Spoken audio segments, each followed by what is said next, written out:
जी, नमस्कार दोस्तों। आप सभी को the brain booster YouTube channel पर स्वागत है। सबसे पहले तो आज सबको पता ही होगा कि आज कृष्ण जन्माष्टमी है। इस पर आप सभी को ढेर सारी शुभकामनाएं। और आगे हम चलते हैं अपने टॉपिक पे। तो आज मेरा इकोनॉमिक्स का पहला क्लास है और आज हम लोग इकोनॉमिक्स का कोई विषय वस्तु नहीं पढ़ेंगे। बस इकोनॉमिक्स में क्या ज़रूरी होता है, इकोनॉमिक्स कहते किसको हैं और इकोनॉमिक्स का मतलब क्या होता है, आज आपको ये समझ में आएगा कि पूरा इकोनॉमिक्स जब हम पढ़ते हैं तो पूरे इकोनॉमिक्स में आखिर पढ़ना होता क्या है। अगर हम ये जान जाए कि इकोनॉमिक्स कहते किसको है, इकोनॉमिक्स में क्या क्या पढ़ने को मिलेगा और इकोनॉमिक्स का समझ, सबसे बड़ी ज़रूरी ये होता है इकोनॉमिक्स का समझ होना चाहिए आपको। आप सुने ही होंगे या फिर आप जानते भी होंगे कि कहा जाता है कि सबसे कठिन अगर जीएस का कोई अगर सब्जेक्ट है तो वो कहता है लोग कि इकोनॉमिक्स है।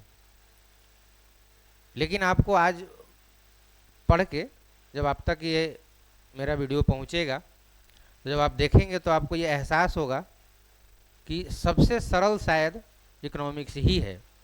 पढ़ने का एक अलग तरीका होता है, तो हम लोग आज कुछ अलग तरीके से पढ़ेंगे। अलग का मतलब बहुत अलग नहीं, जो हमारा विषय वस्तु है, जो एग्ज़ाम टारगेटेड होना चाहिए, उस तरीके से हम लोग पढ़ेंगे।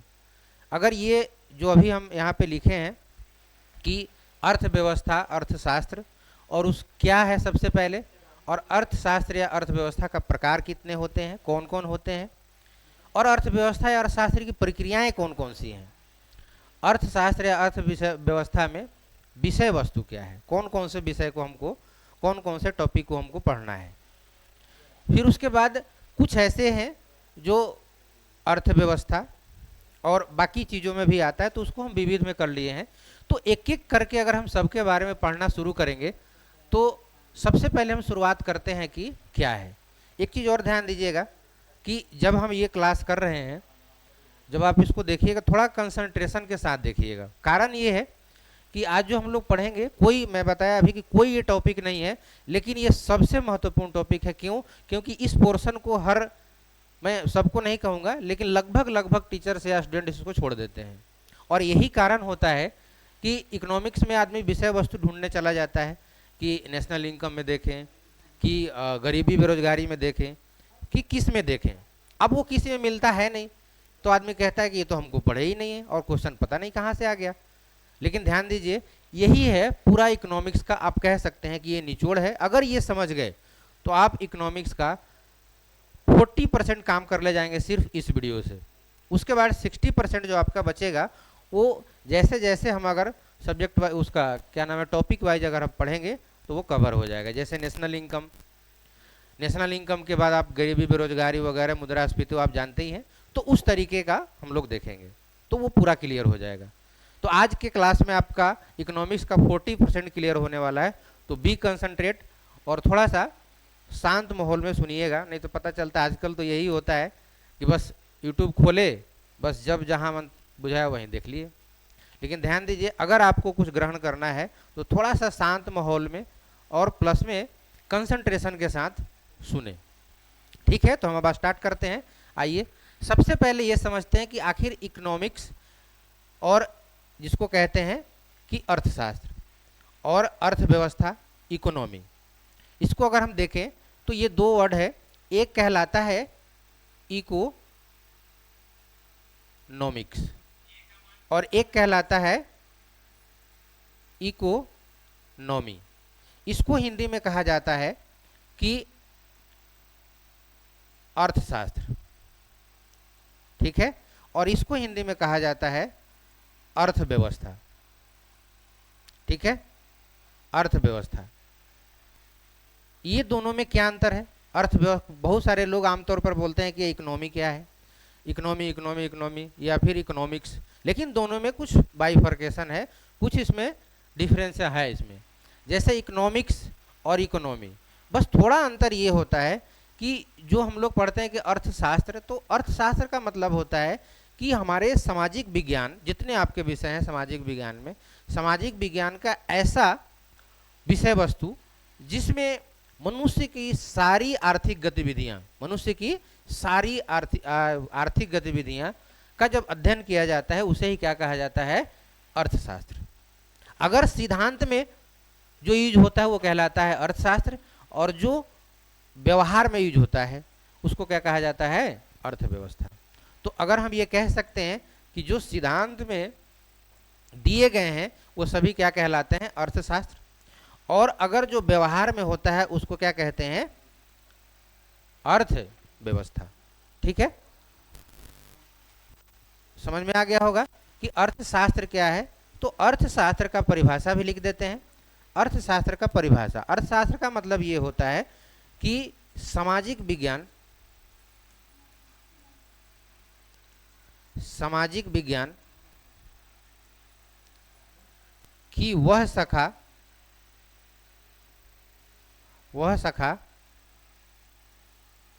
जिसमें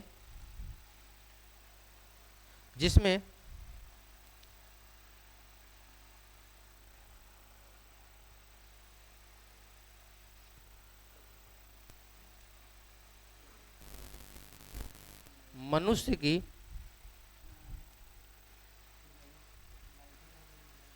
सभी आर्थिक गतिविधियां सभी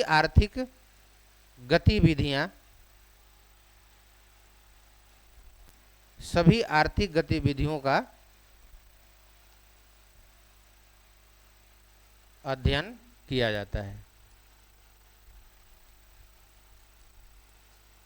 ठीक है, यानी इकोनॉमिक्स क्या कहलाता है? सामाजिक विज्ञान की वह शाखा जिसमें मनुष्य की सभी आर्थिक गतिविधियों का अध्ययन किया जाता है।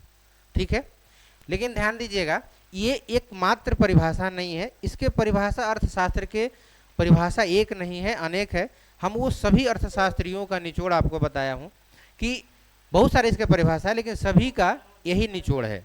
ठीक है, तो अगर सिद्धांत में ये होता है तो उसको कहलाता है अर्थशास्त्र, लेकिन अगर वही समाज में अप्लाई होना शुरू हो जाता है, मतलब जब व्यवहार में आ जाता है, तो वो क्या कहलाता है? इकोनॉमी। ठीक है, अब आते हैं, इसका और भी परिभाषा आप समझ सकते हैं।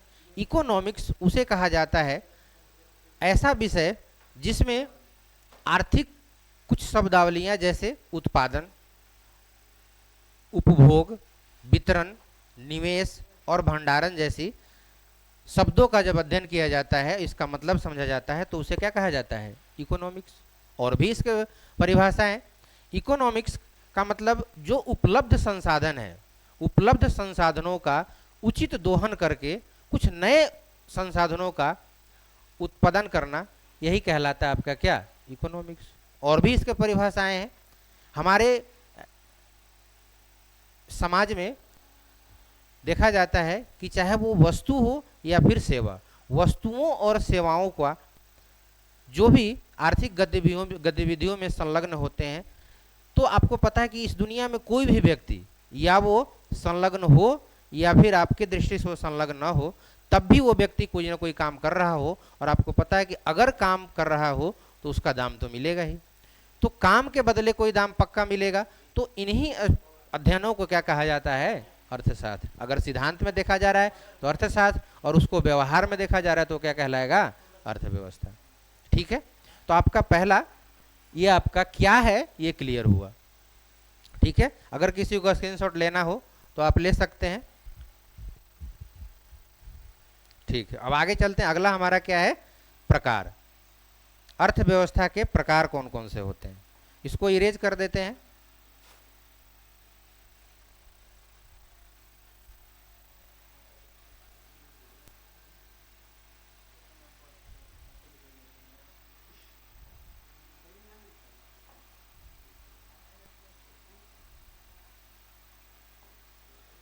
चलिए, प्रकार। प्रकार में देखिए, इकोनॉमिक्स का जो प्रकार है, बहुत सारे प्रकार हैं। इसके कोई फिक्स प्रकार नहीं है, अनेक आधार पर इसका प्रकार है। जैसे अगर हम सबसे पहले अगर हम सामाजिक दृष्टि से अगर देखें, सामाजिक दृष्टि से सामाजिक आधार पर अगर हम देखें, अगर हम सामाजिक आधार पर देखें तो अर्थव्यवस्था के कितने प्रकार होते हैं। तो सामाजिक आधार पर अगर हम देखें तो अर्थव्यवस्था के 3 प्रकार होते हैं और यहीं से क्वेश्चन एक न एक कोई क्वेश्चन आ जाता है। जैसे कि सामाजिक का मतलब ये होता है कि एक कहलाता है पूंजीवादी अर्थव्यवस्था और एक कहलाता है सामाजिक अर्थव्यवस्था और एक कहलाता है मिश्रित अर्थव्यवस्था। ठीक है, ये 3 प्रकार के अर्थव्यवस्था होता है, किस आधार पर, सामाजिक आधार पर। ठीक है, अब यहां से जैसे जैसे क्वेश्चन बनता है वैसे वैसे हम लोग इसके बारे में पढ़ेंगे, कैसे कैसे क्वेश्चन पूछा जाता है। सबसे पहले पूछा जाता है कि पूंजीवादी अर्थव्यवस्था के जनक कौन है। ठीक है, दूसरा कि सामाजिक अर्थव्यवस्था के जनक कौन है और मिश्रित अर्थव्यवस्था के जनक है कौन है। फिर उसके बाद ये दूसरा क्वेश्चन होता है कि पूंजीवादी अर्थव्यवस्था पर नियंत्रण किसका होता है, इसी प्रकार दोनों का। उसी प्रकार तीसरा क्वेश्चन पूछा जाता है कि पूंजीवादी अर्थव्यवस्था का उद्देश्य क्या होता है। तो तीनों के बारे में, जो हम एक के बारे में बोल रहे हैं तीनों के बारे में होगा। ठीक है, तो सबसे पहले हम समझेंगे कि यहाँ पर हमारा छूट गया इकोनॉमिक्स का। कभी कभी हालांकि ये क्वेश्चन तो सब अब परंपरागत हो गया है, वो खत्म हो गया है, लेकिन अगर मान ले आपको जानना चाहिए कि अर्थशास्त्र के जनक कौन है, तो अर्थशास्त्र के जनक आपको पता होगा, नाम है उसका एडम स्मिथ। एडम स्मिथ 1776 में इनके द्वारा एक बुक लिखा गया था। 1776 में इनके द्वारा, एडम स्मिथ के द्वारा एक बुक लिखा गया था। ठीक है, उसी बुक में इन्होंने अर्थशास्त्र, अर्थव्यवस्था और ये सारी इसके समझ के बारे में कुछ अपना रखा था कि ऐसे होता है, तो इसीलिए इनको अर्थव्यवस्था के जनक कहा जाता है। तो अब उसमें से पूंजीवादी अर्थव्यवस्था, सामाजिक अर्थव्यवस्था और मिश्रित अर्थव्यवस्था। तो पूंजीवादी अर्थव्यवस्था के जो जनक हैं,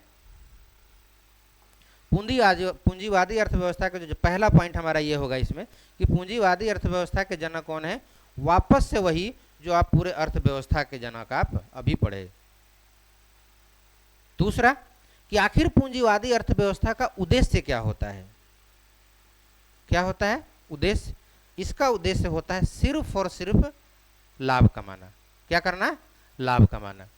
इस पूंजीवादी अर्थव्यवस्था को सबसे पहले समझेंगे, इसका क्वेश्चन कैसे कैसे बनेगा उसके बारे में।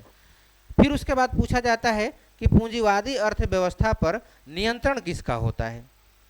ठीक है, फिर उसके बाद पूछा जाता है पूंजीवादी अर्थव्यवस्था का गुण क्या है और दोष क्या है। गुण और दोष क्या है ये समझना है। ठीक है, इसका दोष क्या है और इसका गुण क्या है। तो एडम स्मिथ के द्वारा इसका कहा जाता है कि फादर ऑफ कैपिटलिज्म इकोनॉमिक्स क्या कहलाता है, पूंजीवादी अर्थव्यवस्था। उसमें पूंजीवादी अर्थव्यवस्था के जनक कौन होगा, एडम स्मिथ। अब समझते हैं कि पूंजीवादी अर्थव्यवस्था कहते किसके हैं। आप समझ लीजिए कि ऐसा अर्थव्यवस्था जिस पर नियंत्रण किसी निजी व्यक्ति का होता है और जिसका उद्देश्य सिर्फ लाभ कमाना होता है। आप सुने ही होंगे, अपना काम बनता तो भाड़ में जाए, जनता वाला हिसाब। ठीक है, तो इस तरीके से तो ध्यान रखिएगा, इसका जो क्वेश्चन बनेगा, क्या बनेगा क्वेश्चन कि उद्देश्य क्या होता है, तो लाभ कमाना। एकदम पक्का क्वेश्चन ये आता है कि पूंजीवादी अर्थव्यवस्था के उद्देश्य क्या होता है, तो सिर्फ लाभ कमाना। दूसरा, इसका नियंत्रण किनके हाथों में होता है, तो ध्यान दीजिएगा निजी हाथों में होता है। निजी हाथों में होता है तो इसका मतलब वो क्या है, वो सिर्फ लाभ, अपना लाभ देखेगा। अब क्या होगा, भला आपका होगा ना होगा उससे उसको कोई मतलब नहीं है, सिर्फ मेरा भला होना चाहिए। सिर्फ पूंजीवादी अर्थव्यवस्था यही देखता है। तो इसका उद्देश्य हो गया लाभ कमाना। नियंत्रण किसके हाथों में होता है, निजी हाथों में होता है। जैसे आजकल हम देख रहे होंगे हमारे वहाँ, जैसे बिजली की बात है, जैसे अभी हम लोग बिजली के सहारे चल रहे हैं, तो बिजली किसका अर्थव्यवस्था है, बिजली जो है किस अर्थव्यवस्था के एग्जाम्पल्स हैं। तो बिजली जो है आपका अब क्या हो गया है, वो तो मिश्रित अर्थव्यवस्था का है, लेकिन उसमें झलक दिखता है आपका किसका, पूंजीवादी अर्थव्यवस्था का। तो पूंजीवादी अर्थव्यवस्था का मतलब उसमें जैसे अभी पता है कि टाटा ने खरीद लिया है, तो पहले हम लोग को मिलता था 2 रुपये यूनिट पर यूनिट, 1 रुपये पर यूनिट। अब क्या है 8 रुपये, 10 रुपये, 12 रुपये पर यूनिट हो गया है। तो आप समझ ही सकते हैं वो क्यों हुआ, क्योंकि किसके हाथों में चला गया, किसी निजी व्यक्ति के हाथों में चला गया। मतलब ये है कि वो बेचारा अपना पहले लाभ देखेगा, उसके बाद आपका होगा तो होगा, अपना हो ठीक है, नहीं होगा तो कोई उसका मतलब नहीं है। तो नियंत्रण किसके हाथों में होता है? निजी हाथों में होता है। दूसरा इसके गुण और इसके दोष। गुण इसके अभी मैं बताया। गुण ये है कि इससे क्वालिटी सुधरता है। जैसे अगर पहले बिजली क्या होता था, बहुत कटता था। पहले बिजली क्या होता था, कट जाता था, बहुत कटता था। अब क्या है, बिजली बहुत कम कटता है। क्यों? ये क्वालिटी अपना सुधारा कि अगर हम लाइन देंगे, बिजली देंगे तभी तो हमको मिलेगा। तो इसलिए क्वालिटी। अगर दोष की बात करें तो दोष इसमें ये होता है कि आम जनता इसमें थोड़ा उसको ज़्यादा, क्योंकि उपभोग वो बेचारा उतना ही करेगा जितना उसका यूज है। तो यूज करेगा तो उसको पैसा क्या है, ज़्यादा देना पड़ेगा। अगर ज़्यादा देना पड़ा इसका मतलब उसका खर्चा ज़्यादा हो रहा है। इसका ये दोष है। बहुत सारे इसके गुण दोष हैं। तो हम एक एग्जाम्पल के तौर पे आपको बताएं। एक क्वेश्चन और इससे आता है कि पूंजीवादी अर्थव्यवस्था के एग्जाम्पल्स कौन कौन से हैं। तो पूंजीवादी अर्थव्यवस्था के एग्जाम्पल्स पहले थे, अब तो कोई देश नहीं रहा, सब लगभग मिश्रित की ओर है। पहले आपका पूंजीवादी अर्थव्यवस्था का नाम आप सुने होंगे, यूएसए। यूएसए इसके एग्जाम्पल है, ठीक है। और जितने आपका यूरोपीय देश थे, आप जितने यूरोपीय देश थे वो सब किसके एग्जाम्पल थे? लगभग यूरोपीय देश पूंजीवादी अर्थव्यवस्था के एग्जाम्पल थे। अब आते हैं दूसरा, सामाजिक अर्थव्यवस्था। थोड़ा सा इसको बढ़ाते हैं।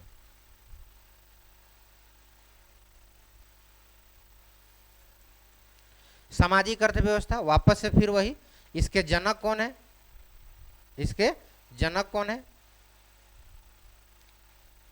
पहला पॉइंट ये है, इसके जनक कहा जाता है कि कार्ल मार्क्स को। ध्यान रखिएगा, बहुत सारे लोग बताते हैं कि कार्ल मार्क्स पूंजीवादी अर्थव्यवस्था के जनक है, लेकिन आप ध्यान दीजिएगा, कार्ल मार्क्स पूंजीवादी अर्थव्यवस्था को, पूंजीवादी को समझाया था, न कि उसके ये जनक हैं। पूंजीवादी अर्थव्यवस्था के कौन है? Adam Smith. सामाजिक अर्थव्यवस्था के कौन है? कार्ल मार्क्स, ठीक है। तो कार्ल मार्क्स अगर उसका उद्देश्य बताएगा कि उद्देश्य क्या होता है, तो ध्यान रखिएगा, उसके उद्देश्य होता है कल्याण करना। क्या होता है? कल्याण करना। समाजवादी अर्थव्यवस्था का उद्देश्य क्या होता है भाई? कल्याण करना। मतलब इसका नियंत्रण किसके हाथों में होता है? इसका नियंत्रण जो है किसके हाथों में होता है? सरकार के हाथों में। और आपको पता है सरकार किसके लिए होती है? जनता के लिए। तो जनता के लिए जब होती है तो बहुत सारी चीजें क्या होता है, या तो सस्ता होगा या तो फ्री होगा। तो इसलिए ये इसका उद्देश्य सिर्फ क्या करना होता है? कल्याण करना। जनता का किस तरीके से कल्याण हो, ये सिर्फ सरकार ही सोच सकती है, कोई निजी व्यक्ति तो सोच नहीं सकता। सबसे पहले निजी व्यक्ति अपना खर्चा सोचेगा। तो सरकार ही ये तय करता है कि उसमें उत्पादन किसका होगा, कितना होगा, कब होगा, कैसे होगा, वो सब कौन तय करता है? सरकार तय करता है। जबकि पूंजीवादी अर्थव्यवस्था में कौन तय करता है? कोई निजी व्यक्ति या कोई निजी संस्थान वगैरह, ये सभी निजी ही कोई इसका कंट्रोल करेगा। जबकि सामाजिक अर्थव्यवस्था कौन कंट्रोल करेगा? सरकार कंट्रोल करेगा, ठीक है। उसके बाद आते हैं कि इसका गुण और दोष क्या है। गुण और दोष क्या है? गुण ये है कि लोगों का भला होता है। फॉर एग्जाम्पल, बहुत सारे इसके गुण और बहुत सारे दोष है। दोष क्या है? इसके दोष क्या है? इसके दोष क्या है? तो दोष ये है कि क्वालिटी जो है वो बिगड़ जाता है। आप देखिए, आज हर व्यक्ति को जो बीपीएल होता है उसको 5 किलो अनाज मिलता है, लेकिन वो जो 5 किलो अनाज मिलता है वो किस तरीके का अनाज होता है? या तो भकड़ल होगा या तो फिर वो क्वालिटी उसका खराब होगा। मतलब ये है, तो उसका दोष ही तो है। अब मान ले कोई खराब अगर चीज़ है, अगर वो खा लिया लोग तो क्या होगा? पेट खराब होगा या फिर उसका तबीयत खराब होगा। तो इस तरीके से हम कह सकते हैं कि इसका दोष ये है, ठीक है। अगर इसका एग्जाम्पल की बात करें तो इसके एग्जाम्पल्स वापस से, जैसे आप नाम सुने होंगे यूएसएसआर का, अब तो ये क्या बन गया है? रूस। क्या बन गया है? रूस बन गया है। तो रूस उस समय कैसा था अर्थव्यवस्था? समाजवादी अर्थव्यवस्था। इसके बाद बहुत सारे इसके एग्जाम्पल्स हैं। अब तो कोई नहीं रहा, इसीलिए हम ज़्यादा डिटेल इसके बारे में बता नहीं रहे। अगला हमारा है कि मिश्रित अर्थव्यवस्था। मिश्रित अर्थव्यवस्था, मिश्रित अर्थव्यवस्था, ठीक है। मिश्रित अर्थव्यवस्था क्या होता है? इसके जनक कौन है? तो ध्यान रखिएगा, इसके जनक कोई नहीं है, इसके जनक कोई नहीं है, क्योंकि बहुत सारे अर्थशास्त्रियों ने मिलकर इसका मतलब कि लाया था। तो जैसे कीन्स महोदय हैं, उनके द्वारा ये लाया गया था, कीन्स के द्वारा ये लाया गया था। जनक आप नहीं कह सकते, लेकिन कीन्स महोदय के द्वारा ये लाया गया था, और इनके द्वारा, इनके साथ में और भी लोग थे, एक मीमांस हैं, वो उनके द्वारा भी था, लेकिन ज़्यादा लाइट में कौन थे? कीन्स महोदय। तो आप कह सकते हो अगर क्वेश्चन आ गया तो, लेकिन वैसा कभी क्वेश्चन आएगा नहीं। कारण ये है कि ये कोई एक व्यक्ति इसका अवधारणा प्रस्तुत नहीं किया था, बहुत सारे लोग मिल के किए थे। समझते हैं कि आखिर मिश्रित अर्थव्यवस्था में उद्देश्य क्या होता है। तो उद्देश्य वापस ध्यान दीजिएगा, अभी आप पढ़े पूंजीवादी अर्थव्यवस्था और सामाजिक, इसका उद्देश्य था लाभ कमाना, इसका उद्देश्य था क्या? कल्याण करना। और ये क्या है? मिश्रित, मतलब ये दोनों का झलक यहाँ पर दिखेगा। इसका उद्देश्य है कि लाभ भी कमाना और प्लस में कल्याण भी करना। ठीक है, लाभ भी करना और क्या करना? कल्याण भी करना। ये दोनों उद्देश्य होता है किसका? मिश्रित अर्थव्यवस्था। दूसरा है कि इसका नियंत्रण कौन करता है? मिश्रित अर्थव्यवस्था का इसका नियंत्रण कौन करता है?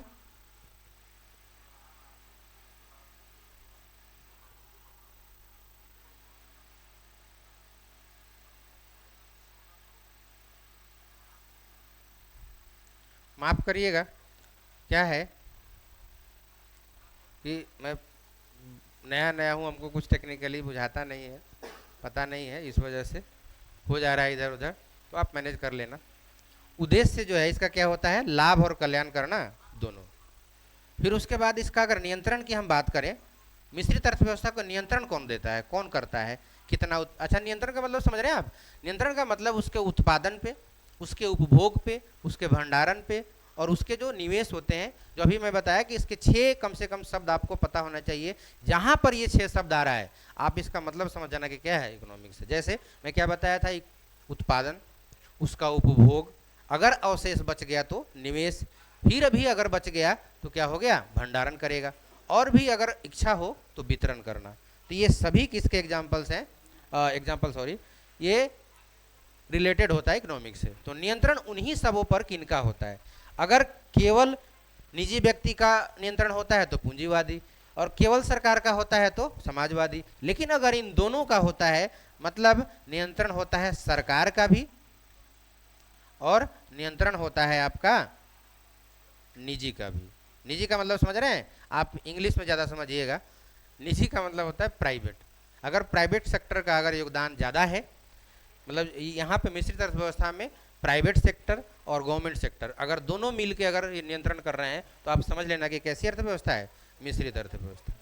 ठीक है, अगला है हमारा कि इसका गुण क्या है और इसका दोष क्या है।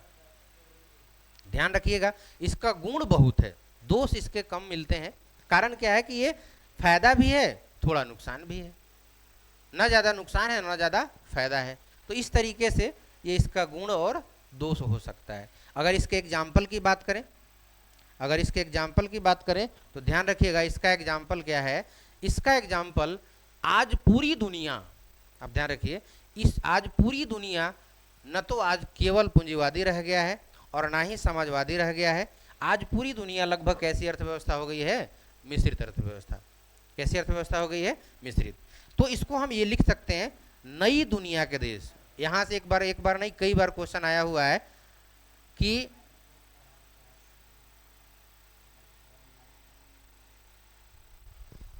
ध्यान रखिएगा, नई दुनिया के देश। तो नई दुनिया का देश का मतलब ये है, ध्यान रखना, जो नए नए स्वतंत्र हुए थे, मतलब अंग्रेजों के चंगुल से जो नए नए छूटे थे, जैसे भारत हो गया, जापान हो गया, आपके पाकिस्तान है, चाइना है, ये सभी जो है नए नए जो स्वतंत्र हुए थे, उन्हीं को क्या कहा जाता है? नई दुनिया के देश, या फिर इसको हम कह सकते हैं तीसरी दुनिया के देश। ध्यान रखिएगा, तीसरी दुनिया का देश और नई दुनिया का देश एक ही है। तो सवाल ये पैदा होता है कि आखिर पहली दुनिया का देश कौन है, दूसरी दुनिया का देश कौन है? तो आप सिंपल इसको कोरिलेट करा के याद रख सकते हैं। पहली दुनिया का देश का मतलब ये होता है कि जो प्रथम विश्व युद्ध के बाद जो पावरफुल होकर के आए, वो कहलाए आपके प्रथम दुनिया के देश। द्वितीय विश्व युद्ध के बाद जो आपके पावरफुल होकर के उभरे, वो कहलाते हैं आपके दूसरी दुनिया के देश। तीसरी दुनिया का जो आपका देश है या फिर नई दुनिया का देश, यहाँ से क्वेश्चन बनता है, इसलिए मैं इसको बता दिया। ठीक है, चलिए, तो हमारा ये एक प्रकार सामाजिक आधार पर जो हमारा अर्थव्यवस्था था उसका प्रकार हो गया खत्म। ठीक है, तो वापस से हम आते हैं, इसको हम अगर आपको स्क्रीनशॉट लेना हो तो ले सकते हैं। ठीक है,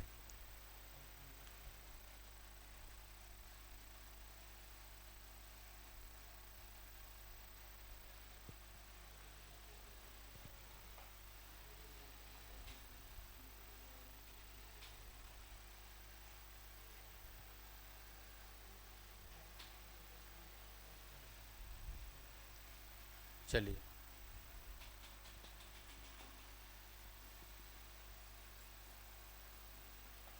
अगला प्रकार है हमारा आकार क्षेत्रक। पहले समझ लेते हैं, यहाँ से क्वेश्चन बहुत ज़्यादा आता है। क्षेत्र के आधार पर, क्षेत्रक,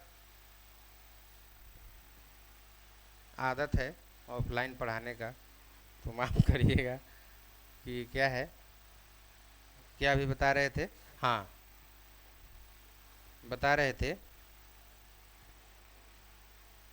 कि क्षेत्रक, अगला प्रकार है हमारा क्षेत्रक के आधार पर। तो हमारे क्षेत्रक के आधार पर तीन, मुख्य रूप से तीन कहा जाता है, लेकिन वैसे 5 क्षेत्रक हैं हमारे सेक्टर में। नॉर्मली आदमी यही मान के चलता है,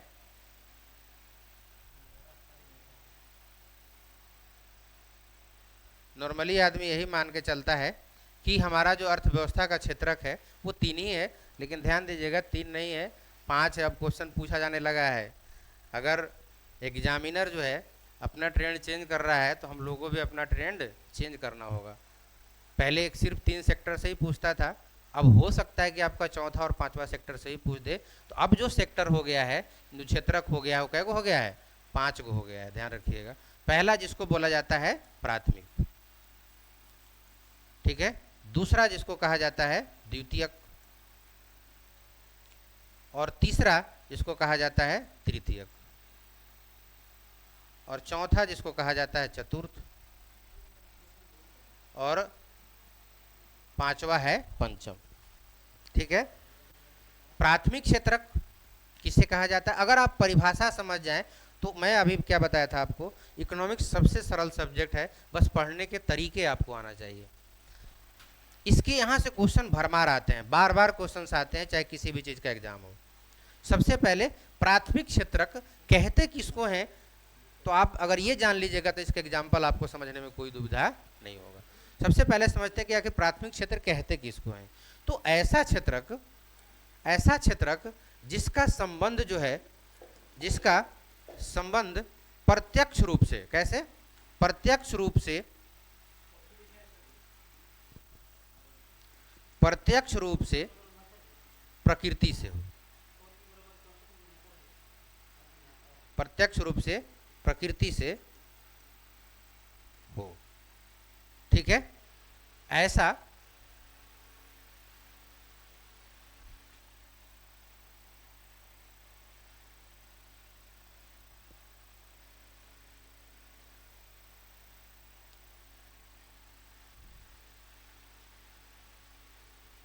ठीक है, तो प्राकृतिक जिसका संबंध क्या हो, प्रत्यक्ष रूप से प्रकृति से हो, वो क्या कहलाता है, प्राथमिक क्षेत्र। अब आपका जहाँ से क्वेश्चन बनता है कि इसके एग्जाम्पल्स बताएं, कौन कौन से इसके एग्जाम्पल हैं।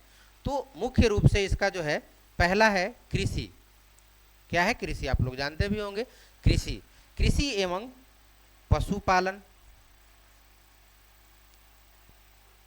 अब पशुपालन का मतलब आप समझ लेना कि पशुपालन का मतलब चाहे मुर्गी पालन हो, चाहे सुअर पालन हो, चाहे भेड़ पालन हो, चाहे मधुमक्खी पालन हो, जितने पालन होते हैं वो सभी किस में आ जाएंगे, आपको प्राथमिक क्षेत्र के आ जाएंगे।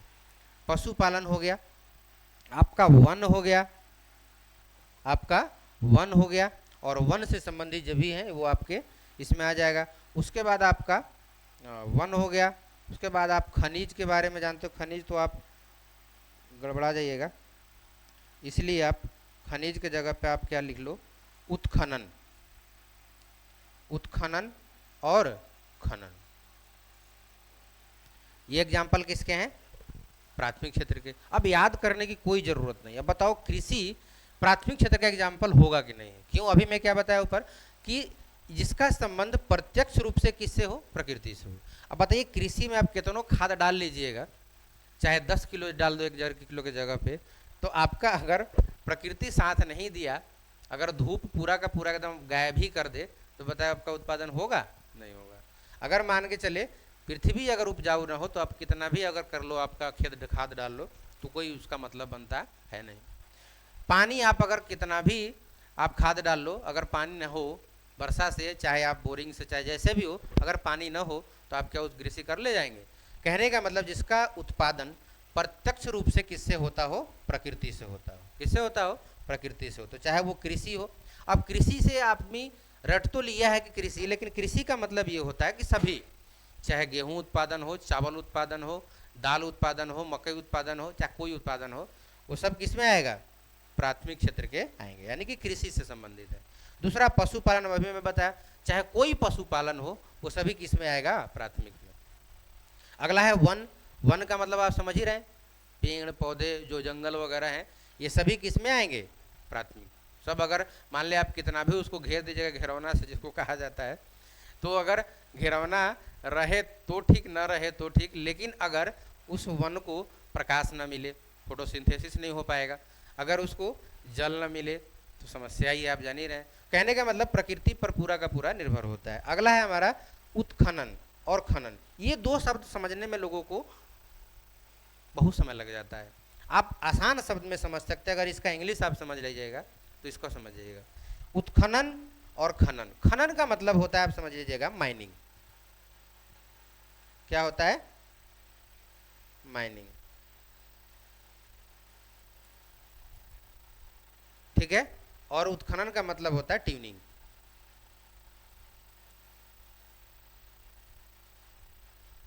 उत्खनन का मतलब क्या होता है? ट्यूनिंग। अब नाम ही इसका माइनिंग। खनन मतलब खोद के जो निकाला जाता है, चाहे आप सोना, चांदी, आपका लोहा, तांबा, जितने आपको एलिमेंट्स दिए गए हैं 118 को, वो सभी किसके एग्जाम्पल्स हैं? आपके प्राथमिक क्षेत्र के। आदमी ना कहते कि हम सोना के हार पहन ले, तो जो सोना है कोई नहीं बना सकता, ना हम बना सकते हैं, ना आप, ना कोई नहीं बना सकता है। ठीक है। सोना, चांदी, तांबा, लोहा जितने हैं, वो सब हम नहीं बना सकते, वो प्रकृति से ही निकल करके आती है। हम लोग सिर्फ उसका क्या करते हैं? ट्यूनिंग करते हैं। ट्यूनिंग का मतलब उसको पूछ दिए, या जो खराब है उसको एक तरफ, जो बढ़िया है उसको एक तरफ। कहने का मतलब ये है कि ट्यूनिंग का मतलब जो माइनिंग से आया उसको बाइफरकेट करके, अलग अलग करके रख दिए, मतलब उसको ट्यूनिंग कर दिए। तो ये सभी एग्जाम्पल किसके हैं? प्राथमिक क्षेत्र के। चाहे आपसे पूछ दे कि लोहा किसका एग्जाम्पल है, तांबा किसका एग्जाम्पल्स है, ठीक है, सोना किसका है, डायमंड किसका है, आपका जो है प्लेटिनम किसका है, अबरख किसका है। कहने का मतलब जितने हैं आपके, मैं साफ शब्दों में याद रख लीजिए, जो हमारे एलिमेंट्स में जितने आपके एलिमेंट्स हैं, जो पीरियोडिक टेबल होता है, जितने एलिमेंट्स हैं, वो सभी किसके एग्जाम्पल हैं? प्राथमिक क्षेत्र के। मतलब या तो खनन का होगा या तो उत्खनन का होगा। तो ये प्राथमिक क्षेत्र का आपके बारे में रहा। ठीक है। दूसरा हम समझते हैं कि आखिर द्वितीयक क्षेत्र क्या होता है।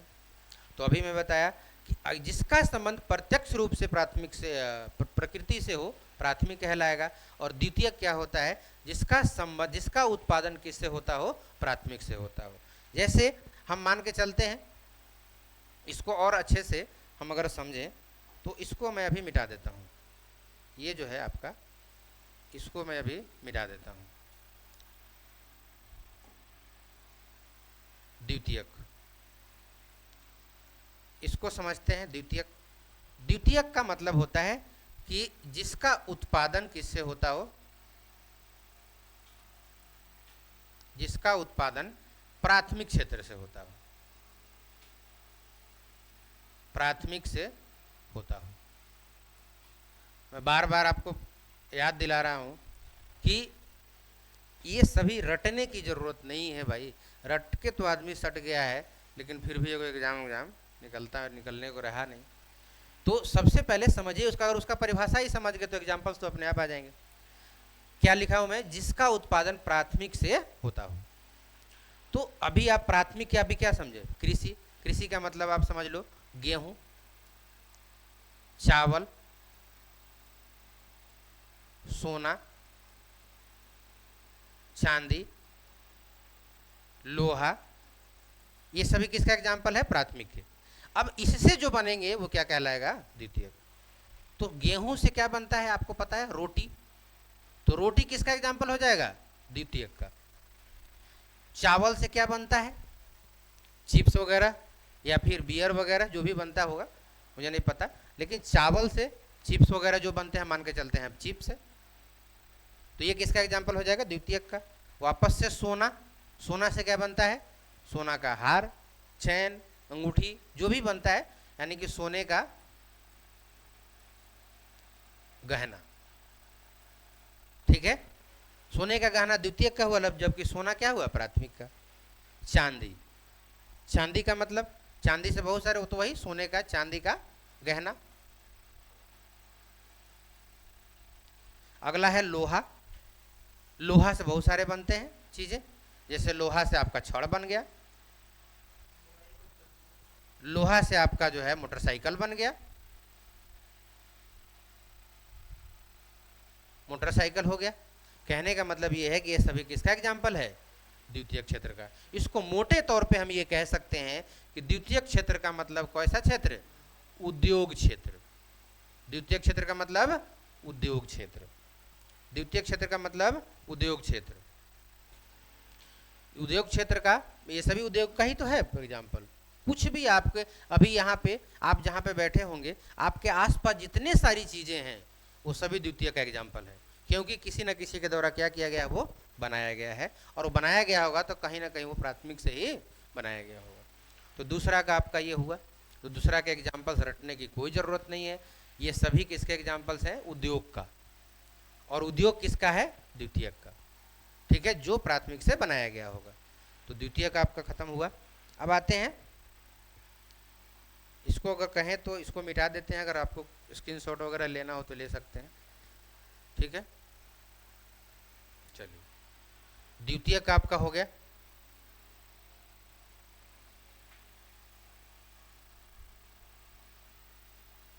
चलिए, अगला हमारा जो सेक्टर है तृतीयक। तृतीयक, तृतीयक का मतलब जो आपका थर्ड सेक्टर है उसको क्या है? तो इसमें क्या आता है? सेवा। तीनों को मोटे तौर पे रख सकते हैं। प्राथमिक क्षेत्र का मतलब कृषि, द्वितीय क्षेत्र का मतलब उद्योग, और तृतीय क्षेत्र का मतलब सेवा। ठीक है, सेवा। तो सेवा तो बहुत प्रकार होते हैं सेवा के, यहीं से क्वेश्चन पूछा जाता है भाई।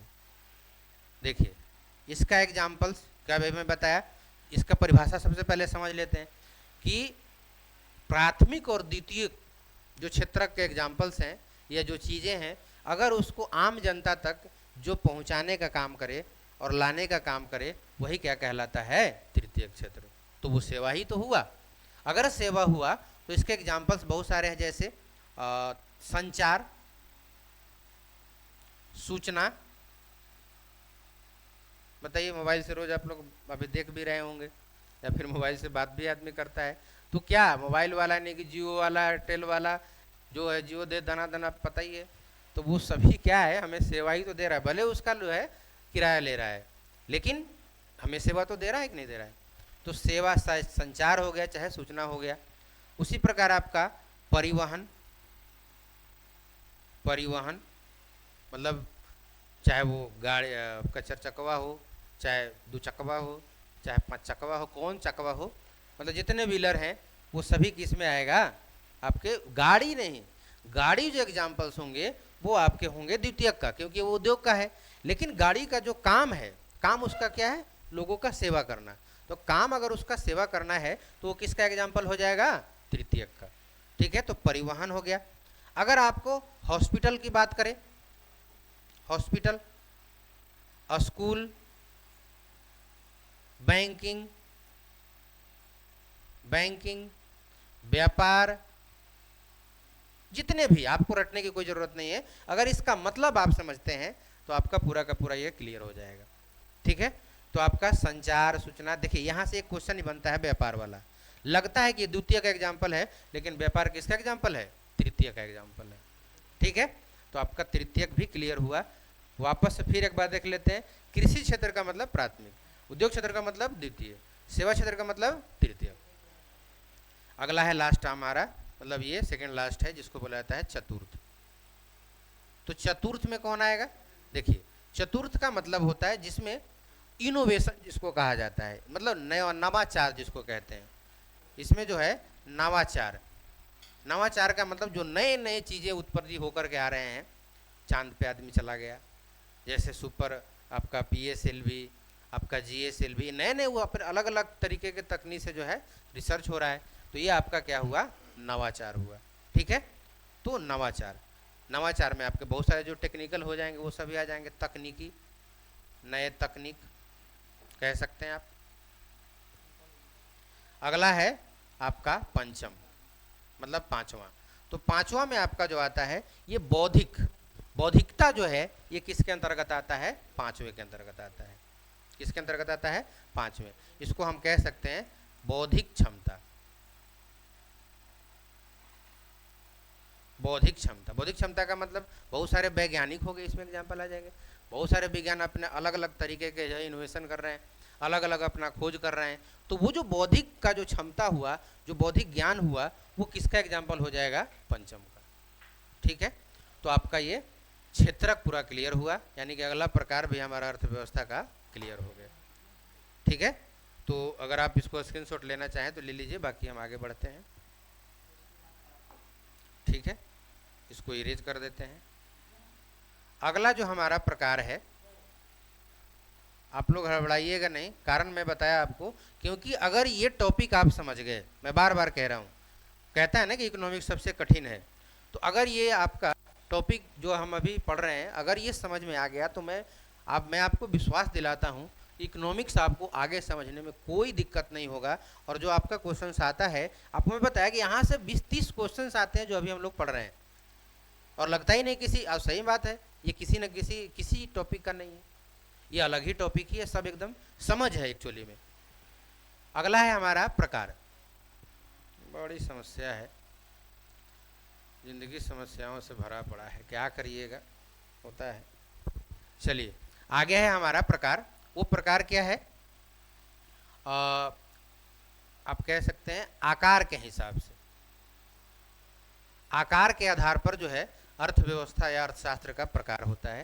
तो ये दो होता है, एक कहलाता है व्यष्टि और एक कहलाता है समष्टि।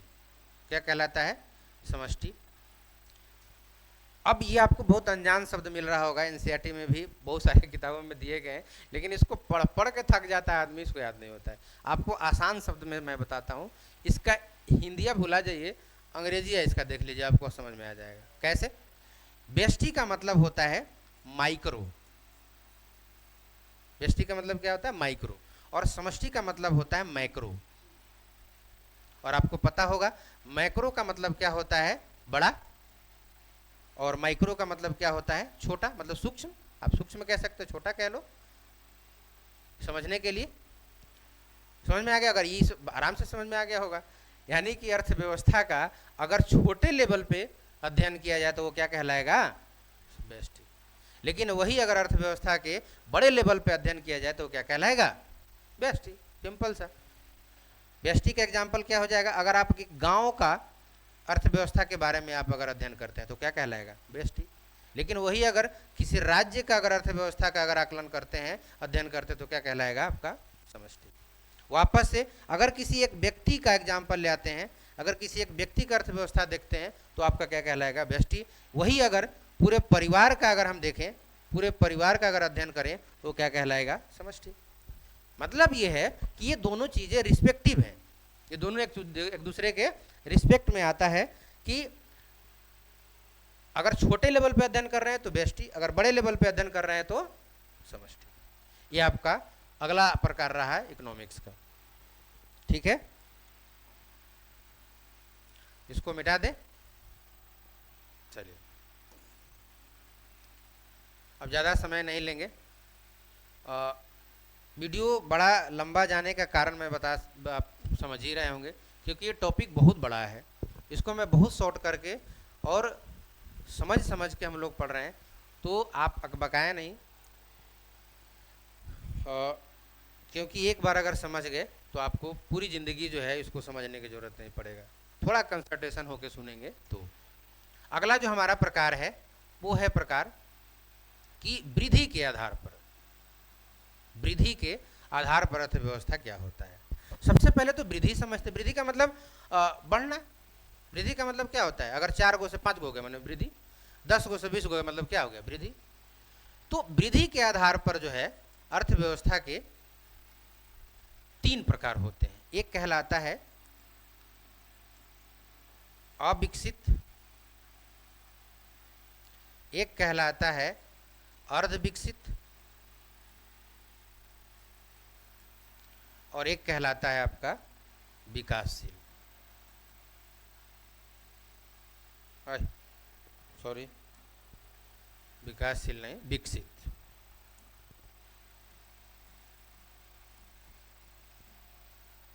ठीक है, ये 3 को हम इससे समझने से पहले हम समझते हैं कि वृद्धि के एक्चुअली वृद्धि के प्रकार 2 होते हैं।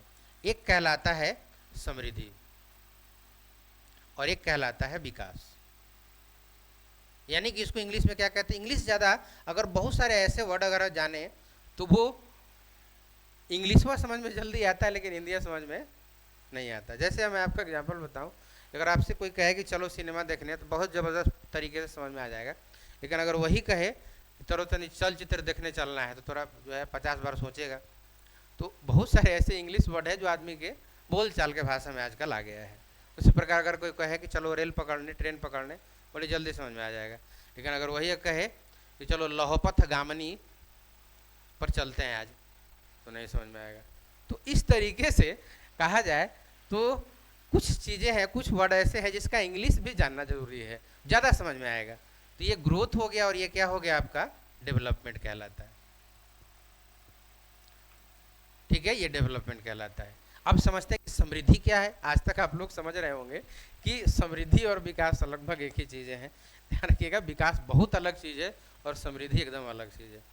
जैसे मैं एक से एग्जाम्पल से मैं समझाना चाहूँगा कि एक जो है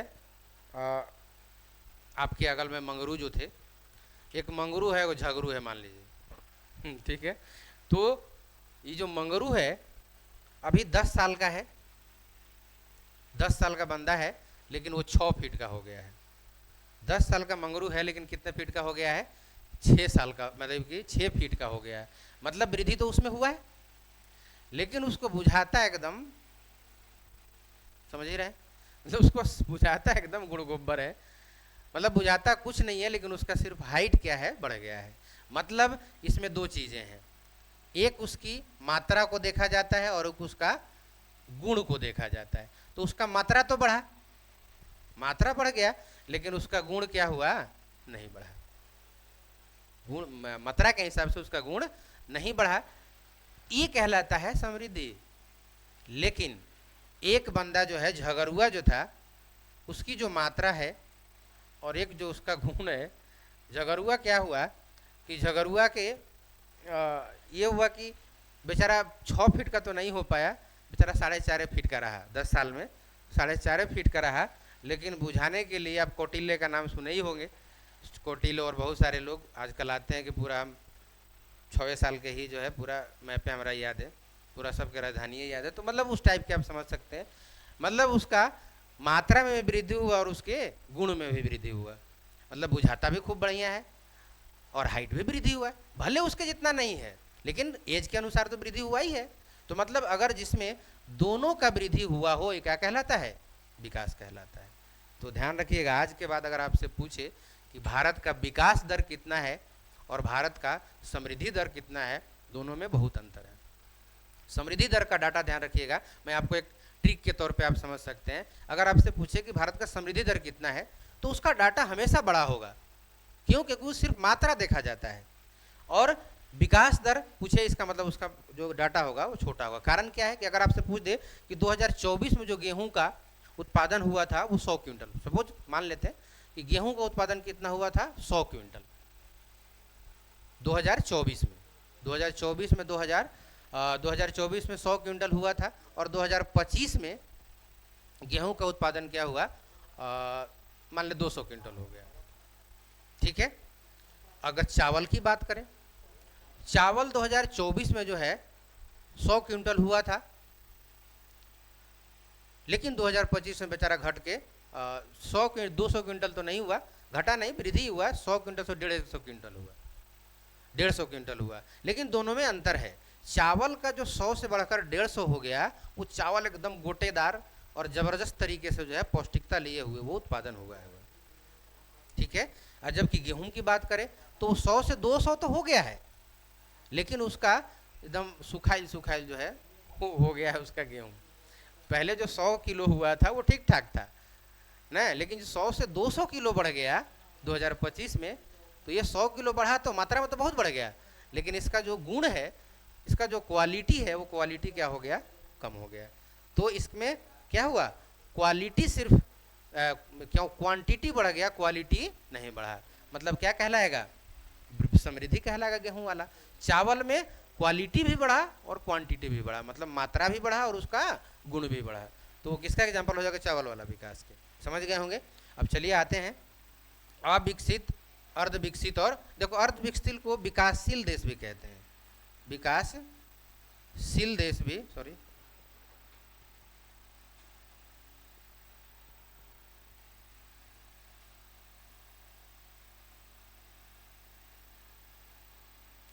विकासशील देश भी, विकासशील अर्थव्यवस्था या विकासशील देश आप कह सकते हैं इसको। अब अविकसित का मतलब क्या होता है कि ऐसा अर्थव्यवस्था, ऐसी अर्थव्यवस्था जिसमें क्या होता है कि अभी पढ़े हम प्राथमिक क्षेत्र, द्वितीय क्षेत्र और तृतीय क्षेत्र, बाकी तो दोनों था ही, तो चतुर्थ और पंचम। लेकिन जिस देश का या जिस अर्थव्यवस्था का प्राथमिक क्षेत्र भी बढ़िया से डेवलपमेंट नहीं हुआ हो, और आपका बार बार मैं याद दिला रहा हूँ, यहाँ पे शब्द क्या आएगा, विकास का, ठीक है। तो अविकसित का मतलब कि जिसके सभी क्षेत्रक, सभी क्षेत्रक में विकास नहीं हुआ है। नहीं हुआ है का मतलब नगण्य, न के बराबर हुआ है। अगला है अर्ध विकसित, या जिसको विकासशील अर्थव्यवस्था कहते हैं। इसका एग्जाम्पल अगर आप जाने कि अविकसित का एग्जाम्पल क्या होगा, तो आप देखिए, इसके खोजने रटने से तो आदमी सट जाएगा, तो इससे बढ़िया है मैं आपको जितने अफ्रीकी देश हैं, जितने अफ्रीकी देश आपको दिखाई देंगे, जैसे आपका हो जाएगा, आप उसमें आप पढ़े होंगे कि माली हो गया, आपका जो है मिस्र के नीचे जितने आपको दिखाई देंगे चाहे वो माली हो गया, सोमालिया हो गया, केन्या हो गया, मोजाम्बिक हो गया, ये सभी क्या हैं, अविकसित। यानी जितने अफ्रीकी देश हैं वो क्या है, लगभग, सब नहीं लेकिन लगभग अफ्रीकी देश क्या होंगे, अविकसित अर्थव्यवस्था है। दूसरा है अर्ध विकसित, या जिसको विकासशील अर्थव्यवस्था कहते हैं। मतलब इसमें सभी क्षेत्रक में, मतलब सभी नहीं, सॉरी, इसको सभी नहीं कह सकते हम,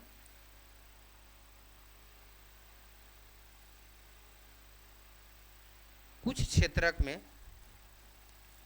कुछ क्षेत्रक में पूरा विकास, पूर्ण विकास आप कह सकते हो, पूरा विकास, लेकिन अभी और बाकी है। मतलब और बाकी मैं बताया अभी, इसे क्वेश्चन नहीं पूछा जाता, लेकिन आपको समझ के लिए जरूरी है, लेकिन अभी और बाकी है।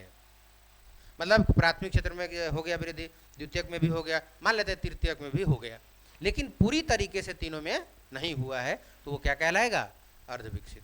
इसका एग्जाम्पल याद करो आप, मिश्रित अर्थव्यवस्था, ये सब उसमें आएंगे। यानी कि जितने आपके नई दुनिया के देश हैं, जितने आपके तीसरी दुनिया के आप देश हैं, तीसरी दुनिया के देश, तीसरी दुनिया के जितने देश हैं वो किस में एग्जाम्पल आ जाएगा, अर्ध विकसित में या विकासशील। जैसे कि भारत, पाकिस्तान, चीन, ये सभी किस में आ जाएंगे, अर्ध विकसित, या जिसको विकासशील अर्थव्यवस्था कहते हैं। अगला है हमारा विकसित अर्थव्यवस्था। विकसित अर्थव्यवस्था मतलब कि सभी क्षेत्रक में, सभी क्षेत्रक में पूर्ण रूप से विकास, पूर्ण रूप से विकास हो गया है, हो गया है मतलब सभी क्षेत्र में क्या हो गया है, विकास संपूर्ण हो गया है। बस जरूरत है तो उसको बरकरार रखने की, बस जरूरत क्या है, उसको बरकरार रखने की जरूरत है। यही अगर इसका एग्जाम्पल की बात करें हम, तो आज जितने आपके यूरोपीय देश हैं, यूरोपीय देश, अमेरिकी देश, ये सभी किसके एग्जाम्पल हैं, विकसित अर्थव्यवस्था के। यूरोपीय देश का मतलब ब्रिटेन, वेल्स, आपके स्कॉटलैंड, जर्मनी, फ्रांस, पोलैंड, जितने आपको मतलब यूरोप के जितने देश हैं वो लगभग क्या हैं, विकसित अर्थव्यवस्था है। और अमेरिकी देश खुद यूएसए, यूएसए हो गया आपका, यूएसए के बाद मैक्सिको आपको आता है, कनाडा आता है, ये सभी क्या हैं, आपको अमेरिकी देश हैं जो कैसे हैं, विकसित अर्थव्यवस्था। तो ये तीनों मेरे हिसाब से आपको समझ में आ गया होगा। अविकसित का मतलब कोई क्षेत्र उसका विकास नहीं हुआ, मतलब और भी इसके आधार हो सकते हैं परिभाषा के, लेकिन मैं सिर्फ एक आधार को लेकर के आपको बताया। अर्ध विकसित या जिसको विकासशील अर्थव्यवस्था कहते हैं, मतलब इसका ये है कि कुछ क्षेत्र में विकास तो किया है, या हो सकता है सभी में किया हो लेकिन पूरी तरीके से नहीं किया हो। इसमें तीसरी दुनिया के सॉरी तीसरी दुनिया के देश है। अगला है विकसित अर्थव्यवस्था। विकसित अर्थव्यवस्था का मतलब होता है सभी क्षेत्र में पूर्ण रूप से विकास हो गया है, बस जरूरत यह है कि उस विकास को बनाए रखना। इसके एग्जाम्पल बहुत सारे हैं, अमेरिकी देश और यूरोपीय देश। ठीक है, मैं उम्मीद करता हूं कि आप सबको समझ में आ ही गया होगा।